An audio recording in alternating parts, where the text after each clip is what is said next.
Hei Indonesiaku, hei negeriku tercinta, musibah datang bertubi-tubi, bencana datang silih berganti, tiada henti menghantam negeri.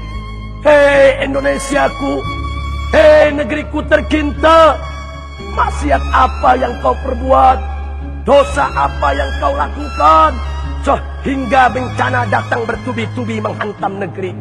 Tanyakan juga kepada para pejabat di negeri ini. Hei para pejabat, maksiat apa yang kau perbuat sehingga bencana datang menghantam kau punya rakyat. Tanyakan juga kepada ulama di negeri ini. Hei para ulama, maksiat apa yang selama ini kau biarkan, yang selama ini kau diamkan, yang selama ini tidak kau cegah sehingga mengundang bencana dari sisi Allah? Dosa apa yang sudah kita buat? Dosa apa yang sudah kita lakukan? Tubu ilallah taubatan nasuha.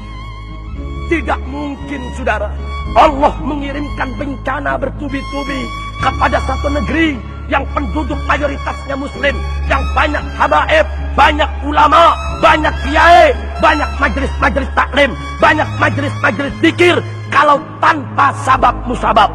Tidak mungkin Allah kirimkan bencana kalau tidak ada sabab musababnya, saudara. Pasti ada sesuatu yang tidak beres di negeri ini sehingga bencana datang bertubi-tubi. Siapapun yang berbuat maksiat di negeri ini, dari pejabat sampai rakyat, dari ulama sampai santri, mereka semua ikut menanam andil di dalam mengundang bencana yang datang dari sisi Allah.